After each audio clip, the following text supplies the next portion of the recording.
목적이 이끄는 삶 18번째 삶을 경험하기. 평강을 위하여 너희가 한 몸으로 부르심을 받았나니. 골로새서 3장 15절 말씀입니다. 시편 133편 1절에는 형제가 연합하여 동거함이 그리 어찌 선하고 아름다운고 하였습니다. 삶은 공유하도록 되어 있다. 하나님은 우리가 함께 삶을 경험하기를 바라신다. 성경은 이러한 공유된 경험을 교제라고 부른다. 하지만 오늘날 이 단어는 그 성경적인 의미를 거의 상실했다. 교제는 이제 가벼운 대화를 나누고 함께 어울리며 음식을 먹고 즐거운 시간을 보내는 것을 나타내는 말이 되어버렸다. 이 시간 이후에 교제의 시간이 있습니다. 남아주세요. 라는 말은 다가가 있으니 기다려주세요. 라는 말의 의미가 되었다. 하지만 진정한 교제는 예배에 참석하는 것 이상의 의미를 지니고 있다. 교제는 함께 삶을 경험하는 것이다. 그것에는 이기적이지 않은 사랑, 진실한 나눔, 실제적인 섬김과 희생적으로 서로에게 베풀고 서로에게 위로를 주는 것을 포함한다. 신약에서 발견할 수 있는 모든 서로에 대한 명령들이 포함되어 있다. 교제에 있어서 그 크기는 매우 중요하다. 작을수록 좋다. 큰 무리와 함께 예배를 드릴 수는 있지만 교제는 할 수 없다. 그룹의 크기가 커져 10명 이상이 되면 사람들이 참석하지 않기 시작하고 소수의 사람들이 주도하기 시작한다. 예수님은 소수의 제자들을 두고 사역하셨다. 예수님은 더 많은 사람들을 선택하실 수도 있었지만 모두 참여할 수 있는 소그룹은 12명 이상이 되어서는 안 된다는 사실을 아셨다. 그리스도의 몸은 우리의 몸처럼 여러 작은 세포들의 집합체다. 우리의 몸과 그리스도의 몸의 생명은 그의 세포에 담겨 있기 때문에 모든 크리스천들은 교회 내의 여러 소그룹에 참여해야 한다. 가정에서 모이는 소그룹도 있고 주일학교 모임도 있으며 성경 공부 모임도 있다. 큰 모임이 아닌 바로 이러한 소그룹에서 진정한 공동체가 형성된다. 교회를 배라고 생각한다면 소그룹은 배에 붙어 있는 구명 보트이다. 하나님은 소그룹으로 모이는 크리스천들에게 엄청난 약속을 하셨다. 두세 사람이 내 이름으로 모이는 곳에는 나도 그들 중에 있느니라. 마태복음 18장 20절로 말씀하셨습니다. 하지만 불행하게도 소그룹에 속했다고 해서 꼭 진정한 공동체를 경험하게 되는 것은 아니다. 많은 주일학교 모임이나 성경 공부 모임들이 외면에 치중하고 있기 때문에 진정한 교제를 경험하는 것이 무엇인지 전혀 모른다. 진정한 교제와 그렇지 못한 교제의 차이는 무엇일까? 진정한 교제에서는 사람들이 진실함을 기대한다. 진정한 교제는 피상적이고 표면적인 상호작용이 아니다. 진실하며 때로는 아주 깊은 나눔이다. 그것은 사람들이 자신의 삶에서 일어나고 있는 일들을 진실하게 이야기할 때만 가능해진다. 그들은 상처를 나누고 감정을 표현하며 실패를 고백하고 의심을 보이며 두려움을 시인하고 약점을 깨달으며 기도를 부탁한다. 이러한 진실함을 어떤 교회에서는 전혀 찾아볼 수가 없다. 진실하고 인간적인 분위기 대신 가식적인 모습을 보이고 본래의 모습을 숨기며 자기 방어를 하고 가식적인 친절을 베풀지만 얕은 대화를 나눈다. 사람들은 가면을 쓰고 경계하면서 그들의 삶이 모두 장밋빛인 것처럼 행동한다. 이러한 태도는 진정한 교제를 해치는 것이다. 우리의 삶에 대해 솔직하게 이야기할 때만이 우리는 진정한 교제를 경험할 수가 있다. 성경은 이렇게 말한다. 저가 빛 가운데 계신 것 같이 우리도 빛 가운데 행하면 우리가 서로 사귐이 있고 그 아들 예수의 피가 우리를 모든 죄에서 깨끗하게 하실 것이요. 만일 우리가 죄가 없다 하면 스스로 속이고 또 진리가 우리 속에 있지 아니할 것이요. 요한일서 1장 7절 8절 말씀입니다. 이 세상은 친밀함이 어둠 속에서 생겨난다고 생각하지만 하나님은 그렇지 않다고 말씀하시는 것입니다. 우리는 우리의 상처, 잘못, 두려움, 실패, 그리고 실수들을 숨기기 위해 어둠을 사용합니다. 하지만 빛 가운데서 우리는 그 모든 것을 개방하고 우리가 진정 어떤 사람인지 받아들이게 된다. 물론 진실해지는 것은 위험한 일이고 용기가 필요하며 겸손해야 할 수 있다. 노출, 거부, 그리고 또다시 상처받을 것에 대한 두려움에 직면하는 것이다. 누가 이런 위험을 감수하겠는가? 하지만 이것이야말로 영적으로 성장할 수 있는 유일한 길이다. 성경은 이렇게 말한다. 이러므로 너희 죄를 서로 고하며 병 낫기를 위하여 서로 기도하라. 야고보서 5장 16절의 말씀입니다. 우리는 오직 위험을 감수함으로써 성장한다. 그리고 그 가운데 가장 어려운 일은 우리 자신에게 그리고 다른 사람에게 솔직해지는 것이다. 진정한 교제를 통해 사람들은 상호 의존한다. 상호 의존은 주고받는 것의 예술이라고 할 수 있다. 서로에게 의지하는 것이다. 성경은 이렇게 말한다.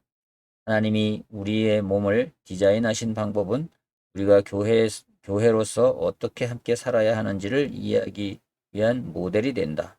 모든 부분은 다른 부분들에게 의존한다. 고린도전서 12장 25절 말씀입니다. 상호 의존은 교제의 핵심이다. 상호 의존적인 관계를 형성하고 책임을 나누며 서로를 돕는 것이다. 바울은 나는 우리가 믿음으로 서로를 돕기를 원한다. 너희의 믿음은 나를 도울 것이고 나의 믿음은 너희를 도울 것이다. 로마서 1장 12절에 이렇게 말했습니다. 우리 모두는 누군가 우리와 함께 걸어가고 우리를 격려해주면 믿음을 계속 이어갈 수 있다. 성경은 상호 간의 책임, 격려, 섬김, 그리고 존경에 대한 명령을 담고 있다. 신약에는 서로에게 또 서로를 위해 살라고 명령하는 표현이 50번 이상 등장한다.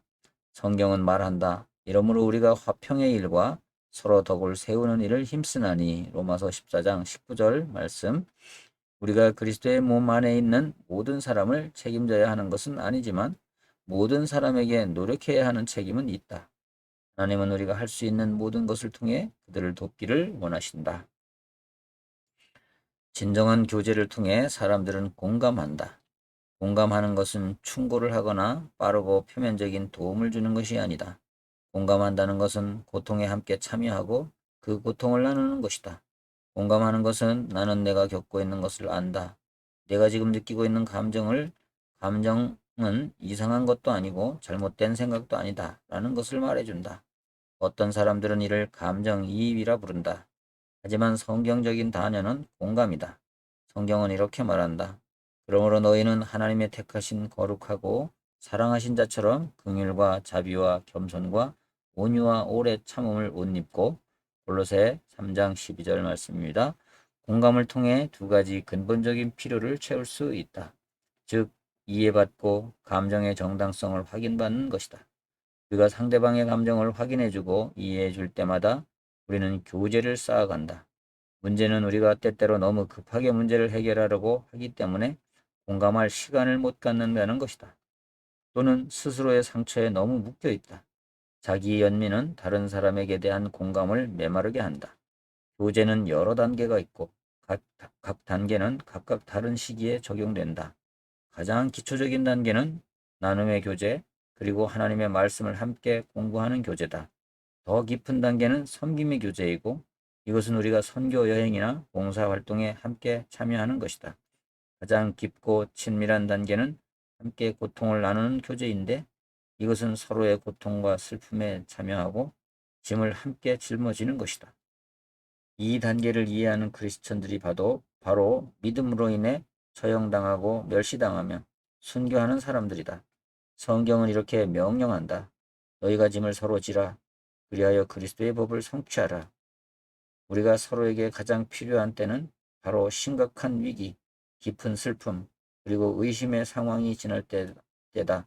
상황이 악화되어 우리의 믿음이 무너지려고 하는 바로 그때에 믿음의 친구를 가장 필요로 하는 것이다. 이런 때에 우리는 하나님 안에서 믿음을 갖고 있는 사람이 필요하고 우리를 이끌어줄 사람이 필요하다.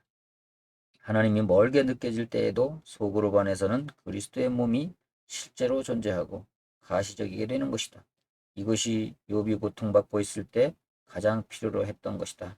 그래서 욥은 고통당하는 친구를 동정하지 않는 것은 하나님을 무시하는 일이야 라고 절규했다.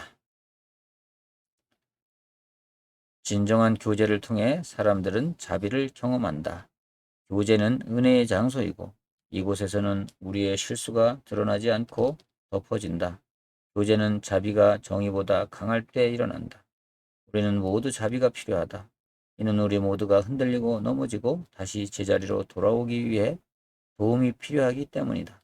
우리는 서로에게 자비를 베풀어야 하고 서로에게서 그것을 받을 줄 알아야 한다. 하나님은 이렇게 말씀하신다. 그런즉 너희는 차라리 저를 용서하고 위로할 것이니 저가 너무 많은 근심에 잠길까 두려워하노라. 고린도후서 2장 7절 말씀입니다. 용서 없이는 교제할 수 없다.